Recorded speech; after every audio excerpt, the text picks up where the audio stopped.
planner, so I brought up. If you have a planner already, bring that out. If you don't worry, we have some for you on sale.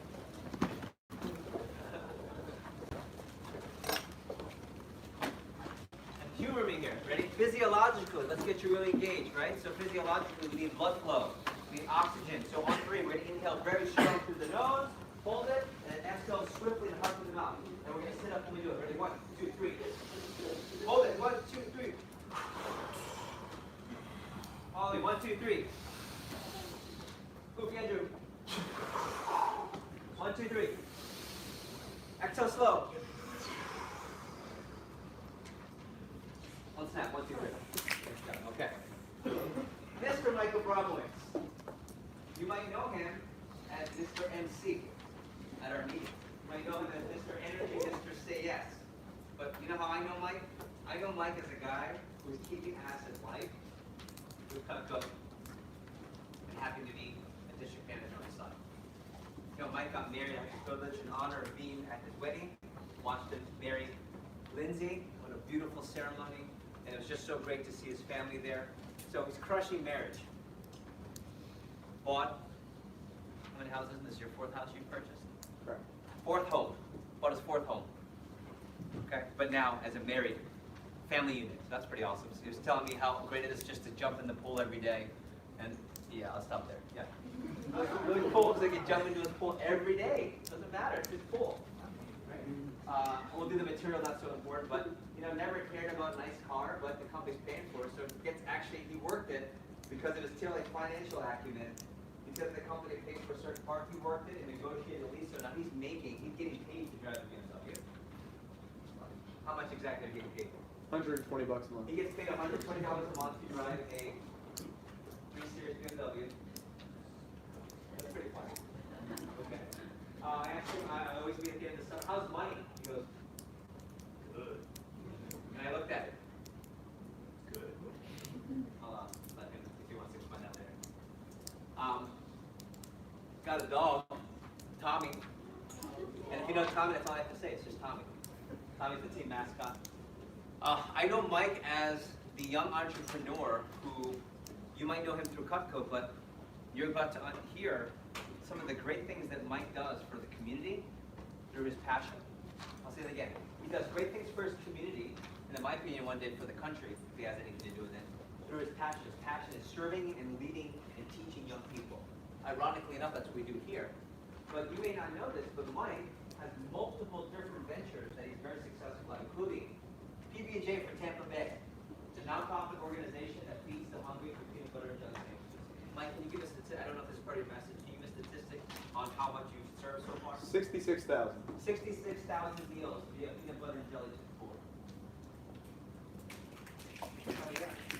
Do you know that he has a high school skills development program and personal development program through his GRAB initiative, which he'll mention here, where he goes out to high school. This isn't Cutco related, although it doesn't hurt for recruiting, I will say. Right? He goes out to high school, local communities, and he teaches students skills before they get into college. Ironically enough, Cutco skills, I would imagine, translating down to that. I know Mike as a multiple bestseller and #1 in his category, Amazon bookseller. Multiple books, which he'll probably share with you today.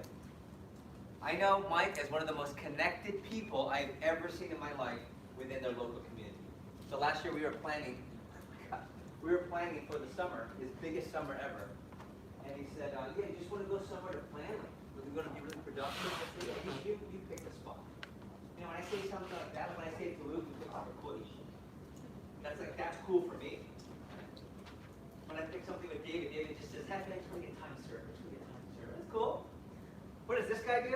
He says, well, just hop into my car. We go into the city, downtown. Where were we exactly? Downtown Tampa. Downtown Tampa. We go to this building. I said, what building is that? What building is it? Chamber of Commerce. Chamber of Commerce. That's kind of important. I don't know. That runs the county, the city. We go up to one of the top floors, walk in, and it's got like Chamber of Commerce and all these fancy positions. These are people running the city of Tampa. You walk in, and you know, I'm like, Cutco Division Manager. No one knows me. It's, oh, hey, Mike. Oh, Mr. Bromwich. I'm like, who the hell are you? What the? Mr. Mike. Oh, Mike, we heard you're speaking in a few weeks. We'd love it. And he looks at me and he goes, Mr. Bromwich, we reserved the private boardroom for you. The what? The Chamber of Commerce private boardroom. Waters and like a note, Mr. Bromwich, thanks for blessing us with your presence, kind of deal, almost. Not quite. We walk in, we sit down, we have this meeting, and it's like, Mike, and I go, you are connected. All Mike has to do, here's the thing, Mike might not be the most successful person in Tampa, but he knows every successful person in Tampa and is up there with the networks. Right? I'm sure there are people that run Tampa and with a stroke of a check could buy Tampa. He knows them all. He really does, he's connected.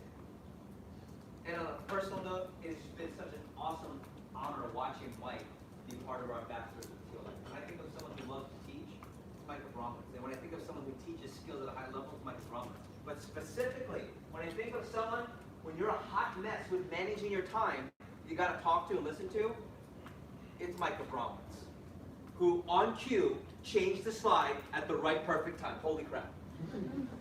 Time management workshop. Get your pens out, get your notebooks and laptops out, have the document ready.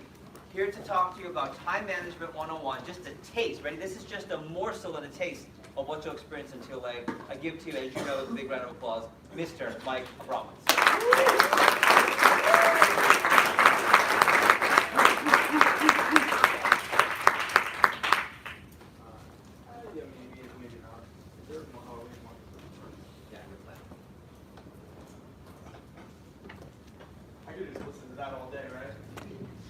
So, time management has really become a passion. Some of the things that Jeff said, yes, they're true / embellished, but true.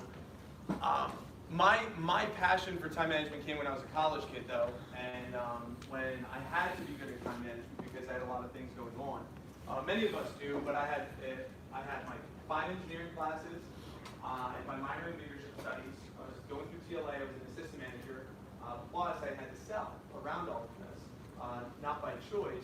Because as the youngest of 8, I didn't want to borrow money from my parents, but then my mom got sick. So it's not like I could ask mom for money. And then I was traveling home to New Jersey to visit her as well. So I had 5 engineering classes, assistant manager responsibilities, going through the leadership academy.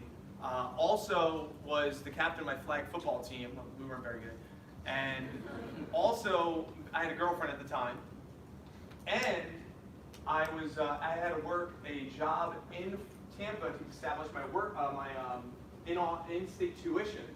So I had all these different things that were going on, and man, I was an emotional train wreck because I had personal drama, I had the school drama, I had all these things in my life that were just kind of pulling me from all the different directions. So I had a choice. It was either drop something, the relationship, drop my health, I was going to the gym 3 times a week, drop my academics, drop the family, drop something or get better. Those are always your choices, right? Drop something and get better. And I heard a speech about a philosophy professor talking about the rocks, pebble standards. Anybody ever hear that speech, the rock, pebble standard?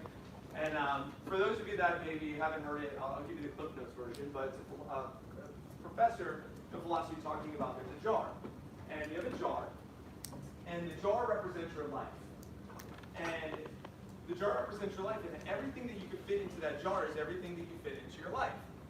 And it said that the different items symbolize certain parts of your life, like the rocks. The rocks in your life are the priorities.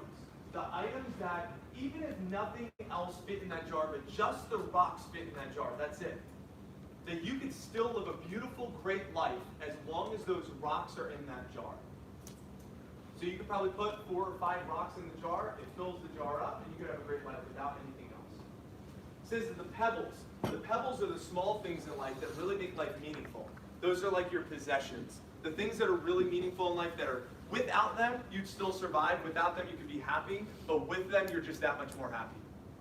Then he talks about the sand. The sand is like the fillers, the errands, the unimportant details in our society would be like the social media. You know, that's kind of how he explained the sand is like the fillers, the extra.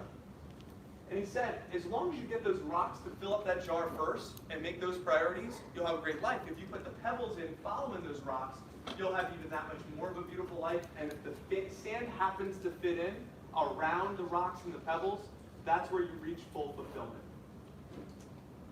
So the goal with with the jar is to maximize the space, just like to maximize life. The challenge that a lot of us get bogged down is we put the sand in first. And we don't know the difference between the rocks and the pebbles and the sands in our own life, so therefore we get distracted by things that really aren't pertinent to what we believe brings us fulfillment. So my objective today is to help us do that. Before I transition into that, Zach, if you don't mind, I want to know, I'm here to serve you. I have a whole agenda, I have a speech, I have this workshop prepared for you, but frankly, none of that matters if it's not going to serve you at the highest level. So I want to know, what is it about time management that some of you in this room, I had 3 or 4 people already coming to me, I'm like, I'm so excited for your workshop. Oh my God, I need time management. What does that mean? Like, what is your relationship? What is the struggle with time management? What is it that you want to learn from this message? If there was a desired outcome, take 60 seconds or 30 seconds. 30 seconds real quick in your notebook, on your little paper. What is your desired outcome that you would like to learn or improve about time management? Let's do 30 seconds. What is it that you want to learn or improve about time management?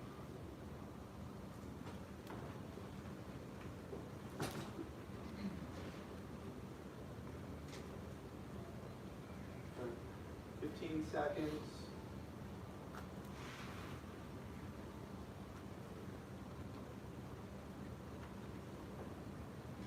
So Zach is, thank you Zach for doing this. He's going to write down everything, as many as we can get real quick.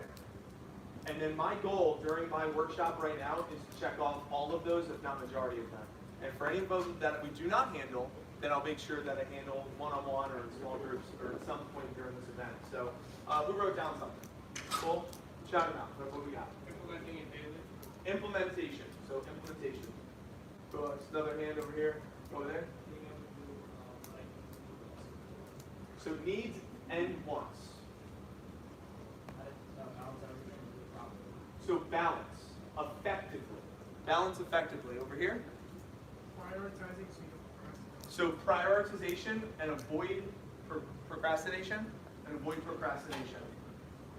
Not being lazy and being motivated. So staying motivated. I'm going to say staying focused on motivated. So same. Cool. So focus, staying motivated. And then, like 7 hours of sleep each day with all my tasks. So sleep. Right, just like sleep with tasks. That's fine. That's fine. Know how to keep it consistent. Consistency, sustainability. So sustainability. I like that one. We'll take like 4 or 5 more. I have a high success rate in multiple time-consuming subjects. High success rate and time-consuming subjects. So good. Phil, put it out. You can choose. Being able to plan ahead while also. So plan ahead, and avoid urgencies. Avoid urgencies. That's good. Long-term planning. So bigger picture. So fulfillment beyond the stress. Maybe 2 more. Being able to put in more stuff in my day. So more. Adding more. Adding more. Give me 1 more. Prioritize what's pertinent into my future. We got pertinent, we got prioritize, so future vision, ultimate vision. Is that a pretty good list? 1 more? So enjoyment, relaxation. It's a good list. I'm going to do my best to cram this in, and if we could tackle a good majority of this list, would that be a successful workshop? Yeah. Cool. So let's stay focused. Let's thank you, Zach. Let's give Zach a round of applause. Appreciate it. So I have some basics that we're going to talk about. And I have some advanced. If you don't have a planner in this room, I would say don't even think about the advanced stuff. Just focus on the basics. If you have a planner, perfect. That's step 1. You could probably pay attention to both. For the branches in the room, I would highly encourage you to really pay attention when you go over the advanced. Even districts in some cases. So that's what we're going to talk about. There's 4 keys that we're going to talk about today. How many keys? 4. So 4 keys. Prioritize, organize, schedule, discipline. Those are the 4 keys that we're going to hit on, which hits on a lot of what you already said. So I think I did a pretty good job of preparing my message. This is good. This is good. Confidence boost already. So we're going to start with prioritize. So prioritize. the only way you can have an effective time management is if you have effective self-management. You need to know what's important to you. So at the second page of this handout, now if you have one of the grad planners, you can do the exercise right in the grad planner. If not, you just use this worksheet. So this page right here where it says setting your priorities worksheet. So setting your priorities worksheet, it looks like this on the screen. That's what we're going to start with. So setting your priorities worksheet. It says rate 1 to 5, what's most important to you. So then you have a secondary sheet that looks like this. So the secondary sheet that looks like this. Okay? And you're going to rate 1 through 5, 1 being not a priority, 5 being a priority, and it's going to look something like this. So go ahead. I'll give you 60 seconds to go ahead and fill this out.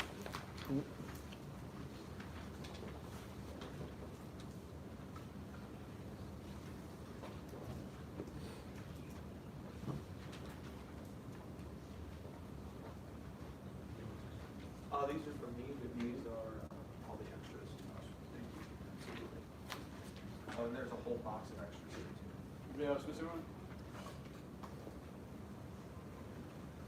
Here we go. Appreciate it. Thank you, sir. Now, we're going to be doing some of these exercises. Here's what I'm going to encourage you to do. Work at your own pace. If I move on, it's okay. You can try to stay with me. If you get caught up in the exercise, there's not a right or a wrong way to approach this message. This is here to serve you.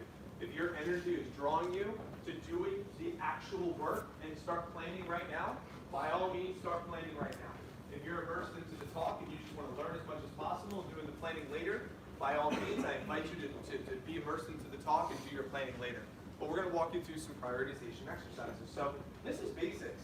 So this is the basics. Basics number 1 is know what your priorities are. Just know what they are. This way you know what to say no to and what to say yes to. That's it. Very, very simple.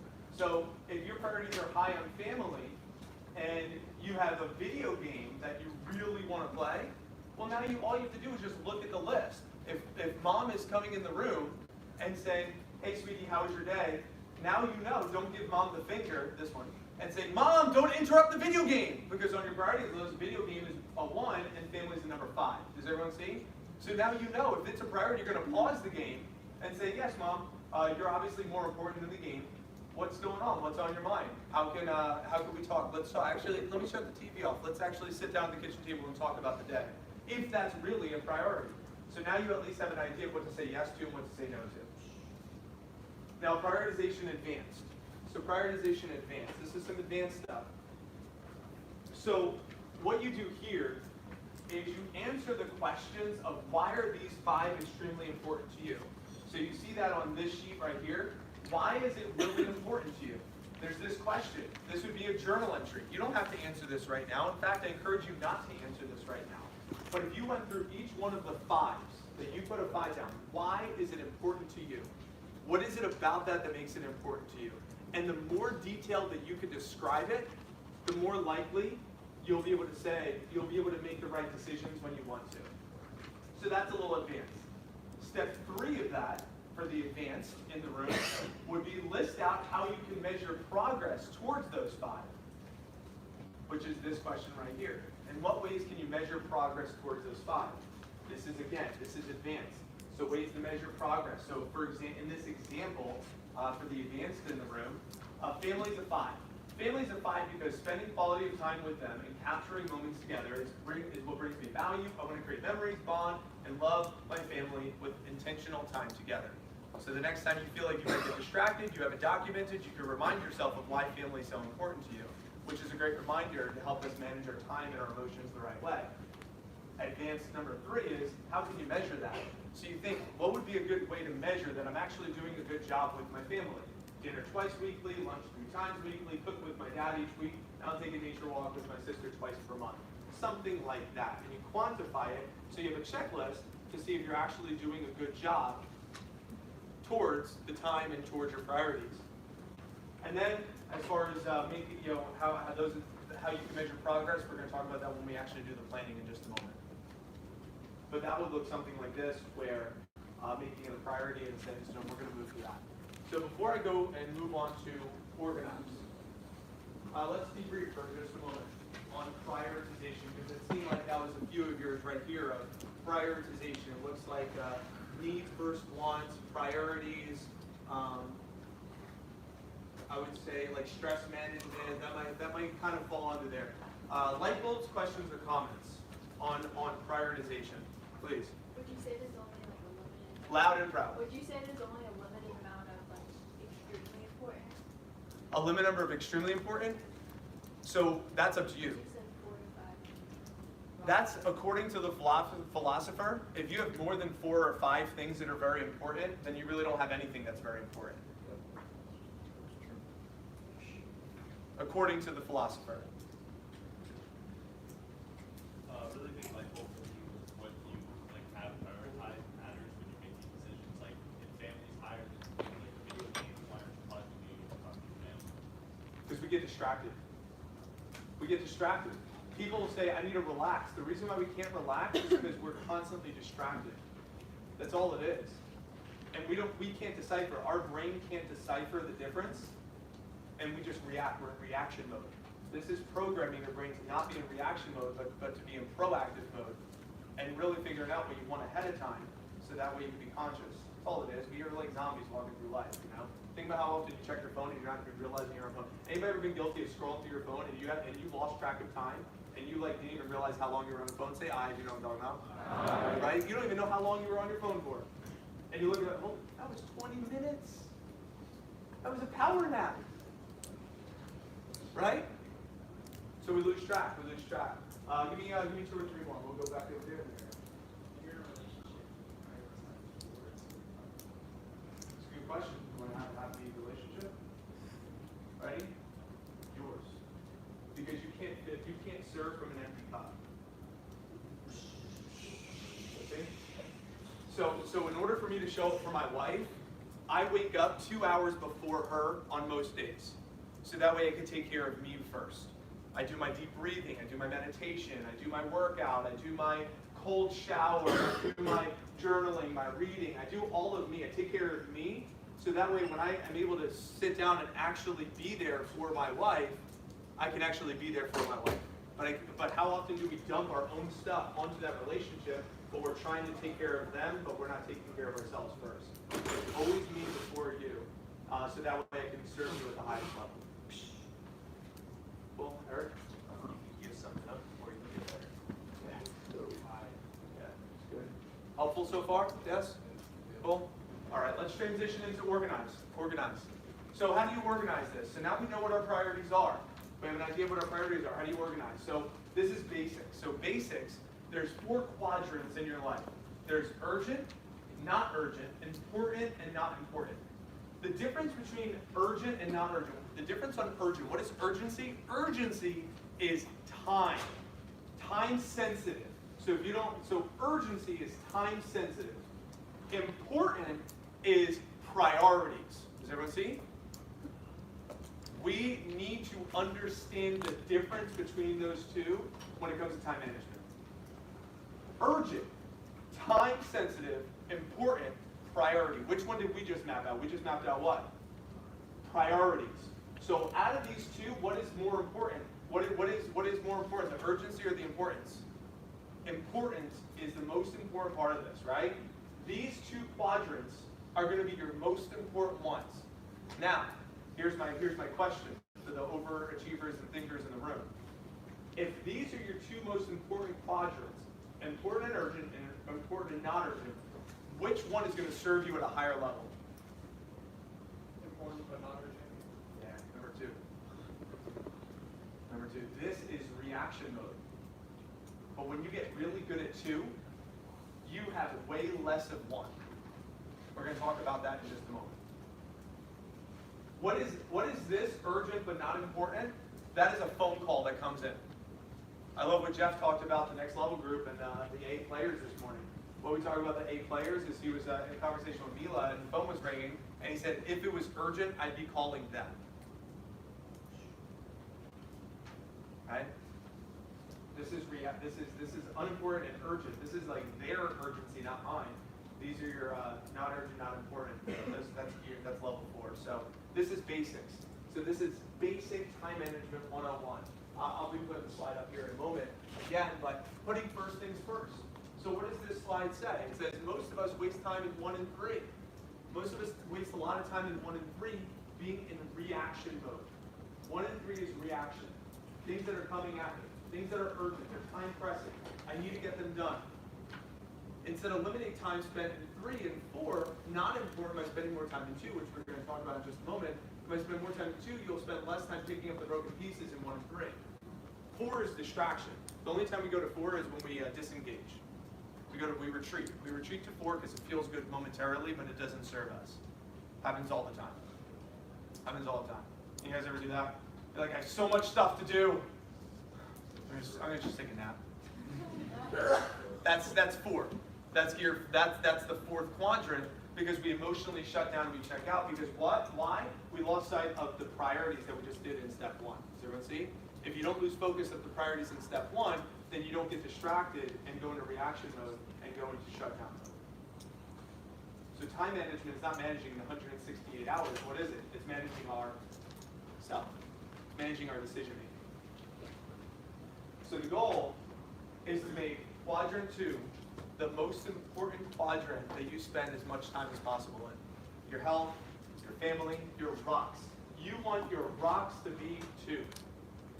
So with those priorities we talked about, the important ones, make those 2.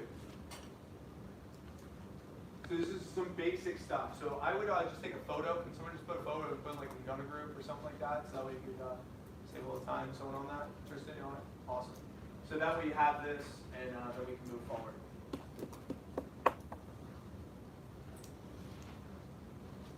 So what we want to do is we want to label each of your items as each of the priorities is a set in stone, a movable, or a filler. So each of those items that you just had on that list, on this little sheet that we had, mine I put over here. So if you look here, where it says a number 1 is very unimportant to a 5 being extremely important. You see that? We did this one. But then over here, you have your not movable priorities, you have your movable priorities, and you have your fillers. So it's going to look like this. So go ahead and put an X next to the quadrants. Next to is it a set in stone? A set in stone priority. What is a set in stone priority? Is that it won't move ever. Like it's set in stone. A set in stone priority, it doesn't move. A set in stone would be like a class. A set in stone would be a family dinner on a certain night. A set in stone would be like church at the same time every week. A set in stone might be, a counseling session if you go to one every week. A set in stone, whatever it might be. So those are a couple of the set in stones, like class, management training, like TLA. It's a set in stone time every week. The movable priorities are items that can change week to week. They're very important, but they can change the time in your schedule week to week. That could be study time. That could be phone calls. That could be gym time.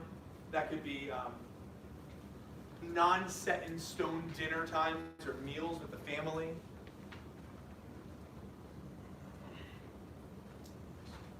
So you can go ahead and X those movable priorities. They are very important to you. They have to get done, but they can get done at different times of the week, different times of the day. And then you have your fillers. The fillers, like in this example, would be the video games, browsing the internet, and some of this might be outdated. I created this document like 10 years ago, so, but you can kind of fill it in. A filler might be a football game. It's like, maybe that's a priority for you. It's like, no, I've got to go to that FSU game. Like, that's priority. Or UF, or whatever school you're going. If it's a filler, it's like, I'll go to the game. If I get everything else done, then it's a filler. Like if you're in the marching band, it's a priority. If you're just a fan, then maybe it's a filler. Be honest with yourself. Give you another 10 seconds. All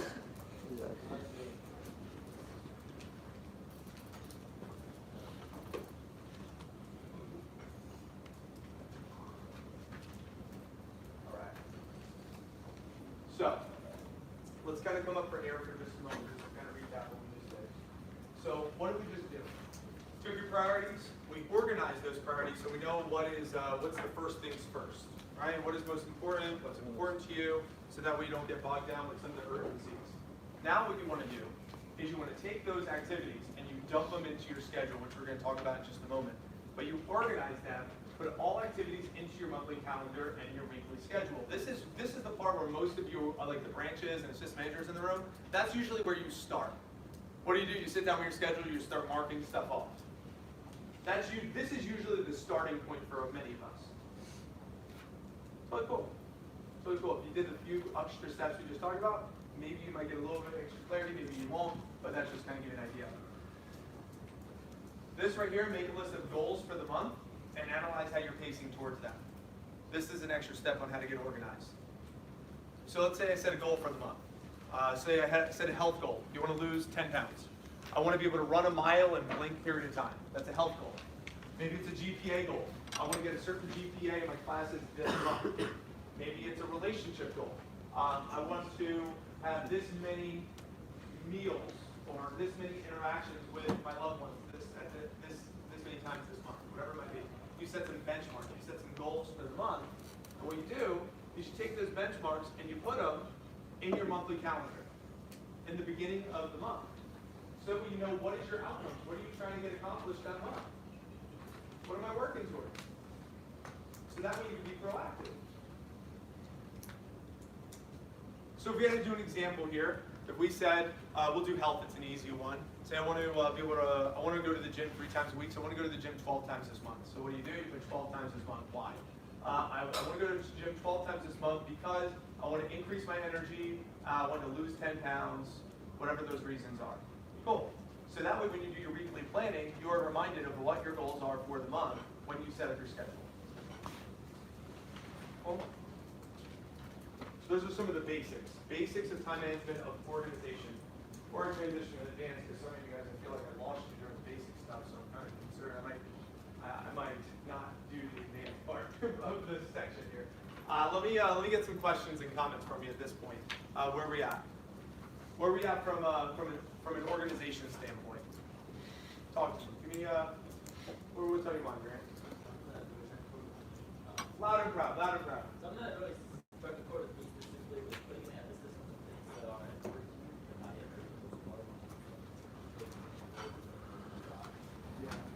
The quadrant 2, making those a rock. So what did we say here? We said balance was one of these items, right? How do you find balance? Well, imbalance is when you're living in urgency mode. That's imbalance, right? So living in quadrant 2, you can get more balance in your life by spending most of your energy in the quadrant that solves problems before they're urgent.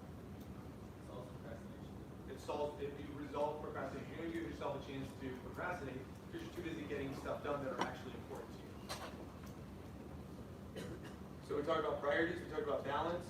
As far as organization, some of the stuff like a little after. Comments, questions before a transition? Like I said, see the faces in the room, you're like, yeah, you lost me, Mike. You lost me. Maybe not. You guys getting this? No or yes? Yes. All right.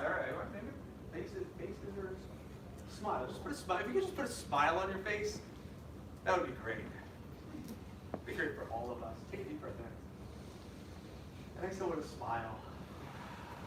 Look at your partner and say, you look great today.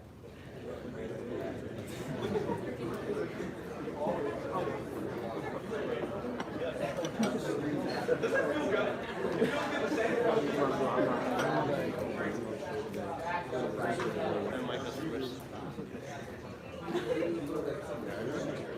Now, this is where I'm going to fly through this advanced stuff. So just be ready to maybe like grasp it, but I'm going to fly through it. Advanced. You break your week into different categories. So essentially you're creating an organized to-do list. That's this handout right here. If you get to this level of time management, man, you're going to be a machine. This is the level that I got to with my story that I talked about at the beginning of how effective I was. I mean, I was using every one of those 168 hours. And I got everything done, but I also had time for the important things in my life. I slept my 6, 7, 8 hours a day. I saw my girlfriend at the time. I went to the gym 3 times a week. I went to almost every USF football game that I could attend that was in town. I did everything I needed to do. I was there for my family. I was there for my academics. Graduated Dean's List GPA. I was able to buy a first house at 20. I had money. I had sales. I had opportunity. I lived the college dream, traveling the world, doing a lot of really great things. Now, that was so long ago that at this point in time, it's like, yeah, my girl like kind of has been. So we don't talk about it because Andrew Evans is like the hot stuff now. But fact is, when I was 20, 21, 22 years old, like, that was my life. Now, I was nowhere near as impressive as Andrew, by the way. Nowhere near. That kid is way more impressive than me. But I had to get really good at this. I had to get really good because I didn't have the talent that that kid has. I didn't have it. So I just had to work. So, and that's sometimes what some of us need to do. And this right here is a tool that can help you work. So this is what it looks like. You break your life into different categories. So you break your life into the different categories, especially your priorities. This is advanced. I'm going to fly through this for those of you guys that are not with me on the previous stuff. So you break your school, church, faith, religion, a college sport, miscellaneous, whatever those rocks, maybe it was family, whatever it might have been. You break it up into these different categories. And what you do is you break down all the upcoming events and all the outcomes that you want to create for each of those outcomes. And you organize your life before you put it into that planner. So instead of just putting stuff in the planner, you organize everything first. And it ends up looking something like this. This is for those of you guys that might not know, his name is Doug Sanson. He's a district manager in Columbia, South Carolina. This was his when he was in TLA. I had it. I took a picture of it. This was his when he was in TLA, and I did this for him in a one-on-one session. And this is how he was able to play college baseball, able to balance TLA, balance his academics, do everything he did. And this was his that we did. And you can see his statistics, any of the assignments he had for the week, chapter reviews. And he had to talk to the professor in statistics to go over something that week. So he just put everything in there. He put all the birthdays that he had for the month in the calendar. Brother's football game, he wanted to try to make that and see if he could attend it. Dinner with his girlfriend at the time, Katie. Relationship building, right here. So relationship building combos. Who are people that you feel like you've neglected over the last month that you want to target for the month to make sure that they feel special that month? Specifically customers that need thank you cards or thank you text messages or whatnot. Or family members that helped you out when you needed them, right? Like all of this stuff, this is next level-ish right here. But we're not going to talk about that today. We're still on the basic stuff, but at least you know there's a next level to this. And maybe Jeff will invite me to teach this to you during TLA at some point this fall, so we can kind of dig into this a little bit more, but let's get some of the basics down. Let's get some of the basics down first. And that picture is pretty much this right here, just in pencil form. Let's go to actually doing the schedule. Now we start managing our time. Time management? And 80% of my talk isn't even about time? Exactly, because it's self-management, it's decision-making, that's what it is. So let's talk schedule. We actually get to the schedule, so let's talk about basics. Basics of putting a schedule together. Basics of putting a schedule together, what does it look like? You take that to-do list, and you put it into your schedule. That simple. So all of the items that you have, your rocks, your pebbles, your sand, and you just cross them out, and you put a schedule together. So your schedule will look like this. Now, here's what I highly, highly recommend. You have a schedule that goes from 7 a.m. to 10 p.m. Why? Because a lot of us are early risers and late nighters, night owls, right? So you want ideally a 7 to 10, and you want them 15-minute intervals. The power of 15 minutes. If you sat there and really thought about how accomplished you could be in 15 minutes, it's incredible.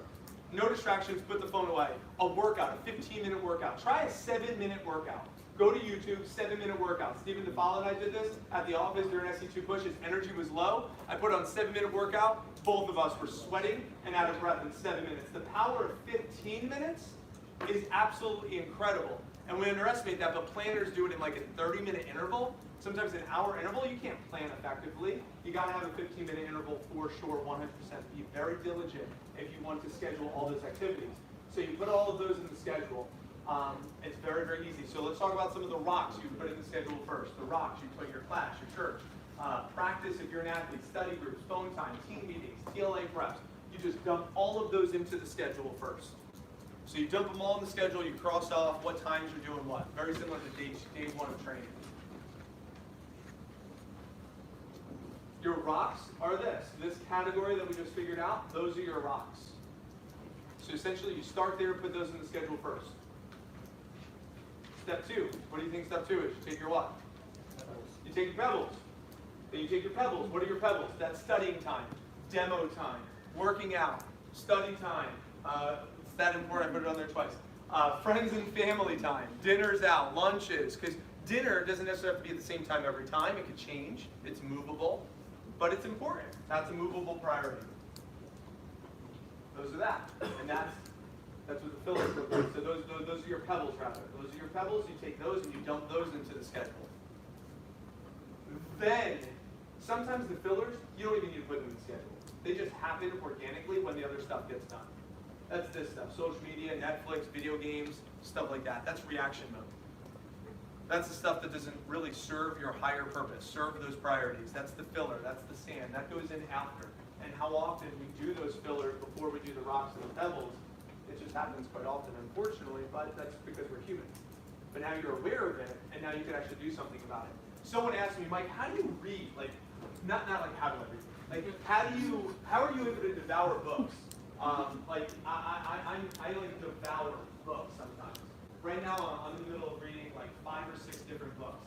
How are you in the middle of reading 5 or 6 different books? Because sometimes it's like a TV show, right? You have certain TV shows that you like, certain times you want to be in the mood for like maybe an HD TV, and then sometimes you're in the mood for like an action flick, and sometimes you're in the mood for comedy, and sometimes you're in the mood, whatever it might be. You're in a different mood for different things. Maybe you guys aren't interested in the HD TV, but I just like redid my whole house, and oh, it's good. The HGV, we just did our whole house, and I was like, dang, this stuff is like really expensive. And I was like, oh man, we could have done that differently. And for our next home, we'll do this. So it kind of gives us cool ideas. But the books, I have one in my bathroom. I have one next to my remote control, next to the TV. I have one in my home office, one next to my bed. I have them in spots where I can find myself easily disengaging or procrastinating. But I put a book there. So that way, if I actually pick the remote control up before I pick up the book, I feel guilty. So in order to earn the TV, I read 10 pages. In the bathroom, I'm very urged to check my text messages and go on social media, but instead I have a book there, and if I happen to still be in the bathroom after 10 pages, not too often, but if I happen to be there, that's like my benchmark. Read 10 pages before I pick up the phone. Read 10 pages before I go to sleep. Read 10 pages before I pick up the remote. So it forces me to be engaged in my personal growth, to avoid temptation, because that's my priority, is to grow myself. Why? Because guys like Steven, I can't coach and train Steven if I stop growing. Law of the lid, John Maxwell.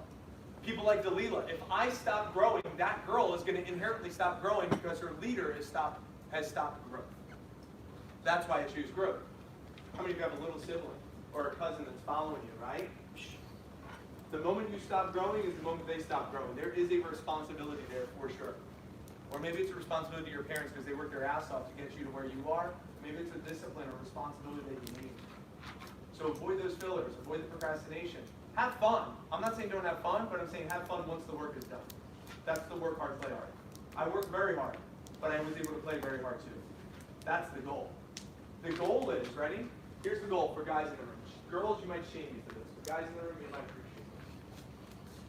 So I went to a Warped Tour. I was like the Warped Tour kid, by the way. I went to a Warped Tour, and I went with one of my friends, Jen. We went to prom together, and she invited me, and she's like, one of my friends, Carrie's going to go. We're on Warped Tour. This is summer during my assistant manager summer. I just got out of a relationship. I was single. I was just turned 20, and this girl, she was a knockout. She had personality. She was attractive. I mean, knockout, it was awesome. I was like, dang, I want to continue this day. Like, we had so much fun. Like, she was eating ice cream with a spoon, and I said, I know we're not at this level yet, but can we spoon? And like, one of those, and like, put my spoon out to like eat her ice cream. Like, I was for hard. She was not having it at all. She was like disgusted by me. She thought I was gross. She thought I was like overbearing, right? I introduced her to some of my other friends and said, Carrie, it's my girlfriend. She's American by commitment. Come here. I'll introduce you later. This is like within 6 minutes of meeting this girl, right?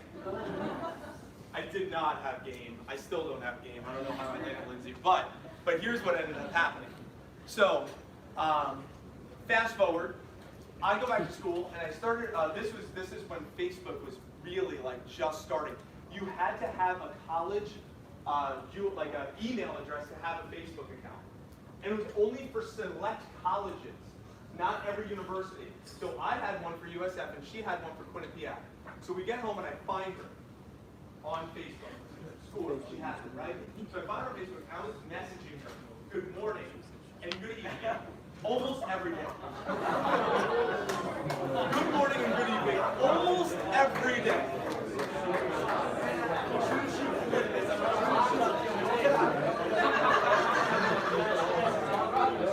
Overbearing, yes. But here's what's crazy, right? She ended up, I didn't know this at the time, she had a boyfriend. No! Oh my God. But here's what's crazy. Throughout mid-semester, she gets in an argument, right, with her boyfriend at that time. She gets in an argument. He's not treating her right. She came to and you. She sees me constantly being so nice. Hi, how are you? You know, like the nice guy type of thing, right? So she started responding. We started getting in conversation. Conversation took it to the next step. I said, I'm flying back up to New Jersey to see my family. She says, well, I'll actually be seeing my family in New Jersey the same weekend. I said, we should go out. We should get together. She's like, all right, fine. I got a date.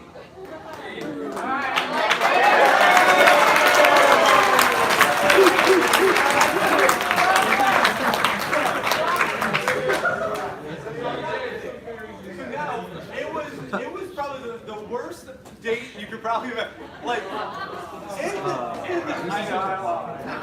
so here's what happened, ready? So we're eating at this place outside of Rutgers University. We're eating at this place, and we're sitting there, and within 5 minutes, we're just talking. I talk with my hands, you know, grew up in Jersey, and I knock, like, you know, like the thing that has like the bar, the menu on it? I was talking, I knocked it over, and it was like a stair up, so it fell onto the table underneath us, like below us. And I said, I'm so sorry. It's the first date. She's nervous. She knocked that over. This is true. I can't make this stuff up. Then we order our meal, and I said, wow, yours looks way better than mine. Do you want to switch? Tell him.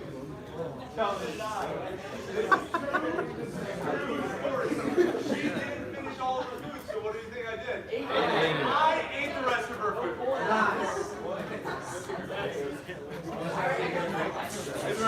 So, end of the night, we're walking around Rutgers, I'm talking, she's talking, we get to know one another. And for some odd reason, there was attraction. For some odd reason, I don't get it because I've bombed it all. But she was laughing the entire time. And we had a good time. I go back to school, she goes back to school, I message her, we're talking, we start talking on the phone more. So we started on the phone, we start getting in rapport. I visit back up again, she drives down, we get another date, things are going good. So I said, you know what? I'm going to do something I've never done before. I called her dad. I called her dad, and I said, you know, I wanted to invite myself over to introduce myself. I really like Carrie. I want to introduce myself. Would you be nice enough to have me over the next time I'm in New Jersey? He said, absolutely. Went over for dinner, bombed it. When I said, apparently I didn't know this, but you're not supposed to wear a hat at the dinner table. I had a hat on at the dinner table. Didn't know that was a thing. Didn't know that, you know, I grew up as a Jewish family. I didn't know there was this whole thing called grace before people eat. And I started eating before. I just didn't get it. My sense of acuity wasn't there. It was awful. Like, they had to, like, correct me. I sat down before the dad sat down. Like, little stupid stuff that you're really not supposed to do. I messed it all up. But it was like an innocence. Like, it wasn't an arrogance. Like, I just was naive. They liked me. They liked me. At the end of the night, I said, listen, Mr. McHale, I really like Carrie. I'd like to take her on a vacation. I'd like to take her on vacation. He knew my story. He knew I was working hard, knew everything. I said, I'd like to take her to, it's a 4-day, 3-night thing in the island of Kauai. And I'd like to take her. With your blessing, would you be okay with that? It would be the trip of a lifetime. I'd really like to go. I'd like to take her. It was right before Christmas. And he says, you're a stand-up guy. You called me. You did this. As long as she says okay, okay. And I took Carrie to the island of Kauai for 4 days, 3 nights. I was 20 years old. I sold a bunch of cocktails. I sold like 6-7 grand that December leading up to it, so I had a bunch of extra cash flow before I took her this trip. It was like a $2,500 type of experience. Paid for airfare, paid for everything, maybe 3 grand, something along those lines. I get to Kauai, we're there. It's like, oh my God, we're 20. Like this is incredible. We get to the car dealership, and they wouldn't rent me the car because I was only 20. So I pulled out. I pull out a wad of just hundreds. And I said, I need this car, say when.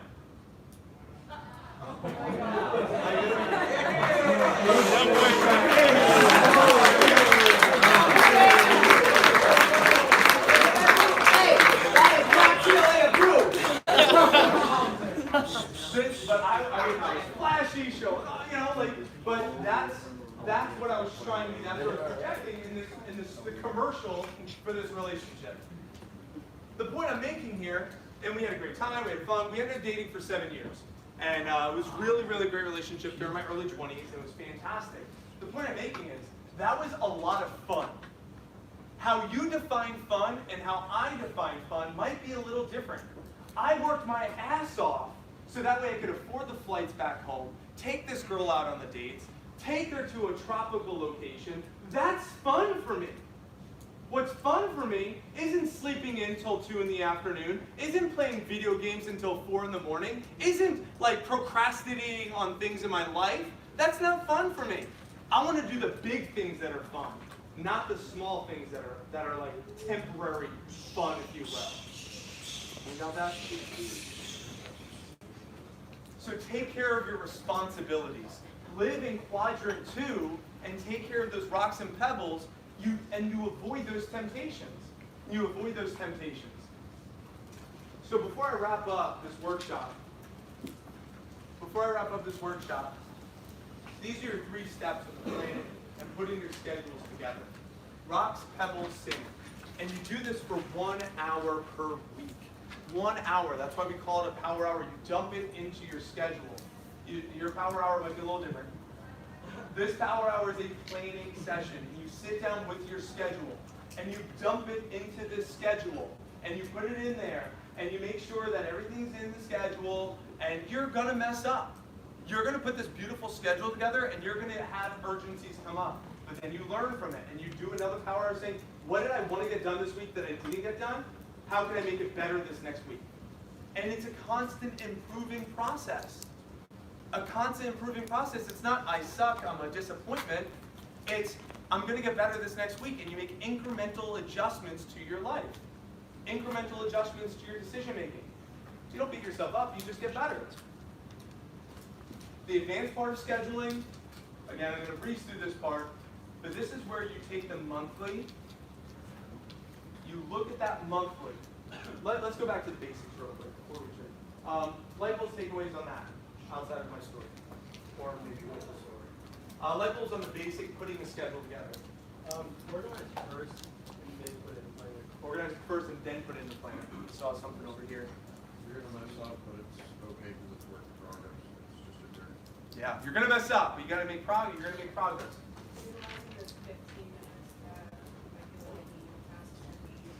Power 15. Man. You could knock out 5 or 6 pages in 15 minutes. You can knock out a good workout in 15 minutes. You can knock out a good conversation in 15 minutes. There's so many things the power of 15 minutes. How many phone calls you can knock out in 15 minutes. I mean, set the alarm, boom, 15 minutes and just be intentional. Absolutely great point. Over there and then over here. You just messing up. Yeah, mess up and learn from it. See what's more important in your life and just like look at it in like a deeper, more perspective. Right? Just like, if this is not benefiting me, then don't do it. Yeah. Gotta ask that first question, and then the second or third question before you just act. Like, it'll take 2 or 3 more. Back there? You can't teach them to stop growing. Ooh, yeah, I agree. One more over here? Temporary happiness versus a memory that you'll create that you can talk about years later. Yeah. Sustainable happiness versus short-term pleasures. Gotta choose. Take one more over here. Yeah, give up the small things that are fun to do the big things. Yeah. Excellent. Excellent. Advanced stuff, we'll go through this pretty quick. Review your monthly, review last week, make some adjustments, and put any activities that are going to be the same into your schedule. So this right here, that's a little bit of basic, but here's the advanced part. If you really want to feel good, ready? Think about this. So take a calculator. If you take out your calculator, ready? If you just did 5 things every day that are in alignment with your priorities, times 365 days. 5 things, big or small, how much is that? 1,825 items that you can have a checklist that you accomplished, and it's tangible, already written in your planner. So that, imagine how accomplished you would feel looking back on this year, from fall to fall, 1 year from this day. And you say, Mike, I remember you gave that time management talk. There might only be 1 or 2 of you in this room that actually do this. Maybe 1. And if you say 1 year from today, Mike, I did that whole 5 things daily thing, and look at how much I got accomplished in the 2018-2019 transition. 1,825 items I was able to check off, big and small, every single day. That 5 things daily concept is really one of the concepts in Your Best Year Ever, and in this book here that made it a #1 bestseller right here, is the 5 things daily concept, because you get these goals, and then you figure out what are 5 things that are aligned with those goals, and just check them off. By the end of the year, 1,800 items are checked off. I promise you're going to have a stellar year. Why? Hours become days, days become weeks, weeks become months, months become years, campaigns become years, years become decades, decades become your life, and your life, and an hour is all the exact same thing. Gotta focus on time, guys. And a couple last minute keys there. Just use pencil. Make sure always use pencil so that way you can adjust, erase things as needed. And always take notes in your planner so that way you could revisit them next year. Years that follow. I love taking notes in my schedule so that way next year I can look back and see what I did this last year, and it allows me to make adjustments or continue doing things that really worked well. And I'll wrap up with discipline. A lot of these were disciplines, right? I mean, right here, motivation, sustainability, sleep with tasks, stress management. I mean, that's all discipline. That's all self-motivation. That's all that is. That's all that is. So the most important thing is each of you have a planner. It doesn't have to be the grab your time planner, but you've got to have a planner to document all this. You got to have a planner. If you don't have a place to document this in, you're not gonna be able to have anything tangible to follow. Same thing with journaling. You want to have something tangible you follow.